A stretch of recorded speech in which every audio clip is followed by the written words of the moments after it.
related to numerology थोड़ा सा कि हम सुनते हैं काफी बार कि रब ने जो पूरी सृष्टि बनाई है, जो पूरी दुनिया बनाई, वो 6 दिन में बनाई है।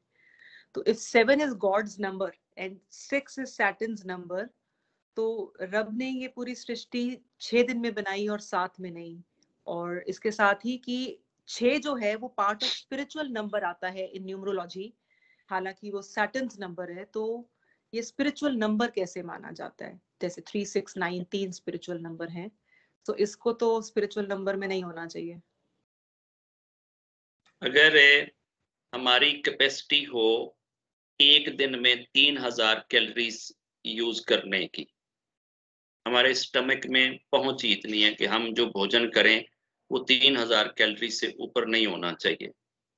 अगर एक भोजन हो तो एक ही बाइट, लेकिन उसमें 30 लाख कैलोरीज हों। अब बज़ाहिर तो एक ही बाइट है, आपने ले लिया है, वो 30 लाख कैलोरीज आपके अंदर जाके क्या करेंगे?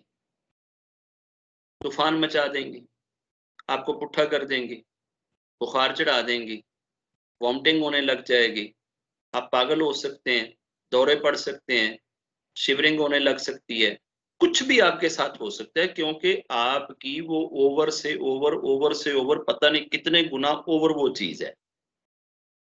अब ये जो न्यूमरोलॉजी में जीरो को बहुत बुरा नंबर समझा जाता है और ये समझा जाता है कि यहाँ तो आके सब कुछ इंसान का लुट जाता है, इंसान जीरो से मल्टीप्लाई हो जाता है, वन को बुरा समझा जाता है। तो ये जीरो और वन जो है ये कोई उस हिसाब से बुरे नहीं है कि ये कोई बाय विर्च्यू बुरे हैं। एक्चुअल जीरो वो वाला एक ब्लैक होल है जो पूरी दुनिया को निगल सकता है, खा सकता है, उसमें एक्सेस इतनी रब ने रख दी है और हम इस कैपेसिटी के साथ उस जीरो को फेस करने जोगे नहीं होते। हमारे में इतनी हिम्मत नहीं होती, हमारे में इतनी शक्ति नहीं होती, और जिस लेवल की गॉड कनेक्टिविटी चाहिए जीरो से गुजरने के लिए वो हमारे पास होती नहीं है। अदरवाइज अगर हमारे पास वो शक्ति हो तो फिर तो जीरो के अंदर या जीरो को पार करके जो दूसरी दुनिया हमें दिखेगी वो तो दुनिया इस दुनिया से अलग होएगी और हम जा नहीं सकते, हमारे में कैपेसिटी नहीं, हम तो उस भंवर के अंदर आके फंस जाएंगे। बिल्कुल इसी तरह से ये 6 नंबर जो है जो ये सैटर्न को दिया गया और 7 नंबर जो है वो ईश्वर को कहा गया है, ये कोई सैटर्न ने क्या कुछ 6 नंबर को क्रिएट करा है? Is the Saturn creator of 6 number? वो सैटर्न क्रिएटर नहीं है, क्रिएटर रब है, क्रिएटर ईश्वर है।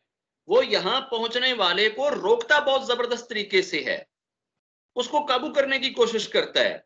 6 की अगर शक्ल देखी जाए तो ऊपर से वो 1 आता है और नीचे एंड पे आकर उसके साथ 0 अटैच कर दी जाती है।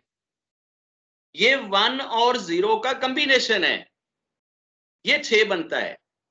ऊपर से सीधा डंडा 1 आता है ना, 1 आता है ना, नीचे आके गोल दे रहा है ना, तो 6 ये क्या है? ये 1 और 0 को इकट्ठा कर दिया है। आप तो अकेले 1 से नहीं निपट सकते, आप तो अकेले 0 से नहीं गुजर सकते, आपको 1 और 0 इकट्ठा ठोक दिया जाए तो फिर आपका क्या असर होएगा? उस वजह से ये एक इंपैक्ट है। अदरवाइज जो 66 है, 66 है, ये तो रब के नेम के नंबर बनते हैं। हमारे यहां तो 66 जिसको लग जाए वो पुट्ठा हो जाता है, सह नहीं सकता। वो बिल्कुल उसी तरह से ही है कि वो जैसे आप 30,000 कैलोरीज खा सकते हैं पर डे और आपको जनाब जो है ना वो 30 लाख कैलोरीज का इंजेक्शन लगा दिया जाए तो आपके साथ क्या होएगा? इस वजह से इनको इस नजर से देखा जाता है। अदरवाइज कोई भी ऐसी चीज नहीं है कि जिसको हम डायरेक्ट ये कह दें कि ये कोई सैटर्न है ना? अब 0 को भी आप अगर सैटर्न कहें कि यार ये तो सैटर्न है, ये सैटर्न है, ये तो सैटर्न है, ये तो हर चीज को खा जाता है, ये तो ऐसे करता है, ये तो हर चीज को माइनस कर देता है, नीचे ले जाता है, खत्म करने के पीछे पड़ा है, इसमें तो हर चीज ही खराब है, इसमें तो कोई प्लस चीज है ही नहीं है, तो भाई इसको कभी 1 के साथ लगाओ ना तो 10 बना देता है उसको। लगती तो 0 है ना, तो 1 के साथ लग के उसको 10 गुना क्यों करती है? लगाने की जगह का फर्क है, लगाने के तरीके का फर्क है। उनको मल्टीप्लाई ना होने दो, उसके साथ सिर्फ जाके ऐस्ता से खड़ा करो। अगर ऐस्ता से खड़ा करते हैं तो वो उस चीज को 10 गुना बड़ा करती है। ऐसे ही वो 2 के साथ लगे तो उसको 20 कर देती है, 3 के साथ लगे तो उसको 30 कर देती है। अब कहाँ 3 और कहाँ 30? 4 के साथ लगे तो उसको 40 पे ले जाती है, 9 के साथ लगे तो उसको 90 पे ले जाती है तो 0 ही। तो अब 0 से ये 9 90 पे क्यों गया है?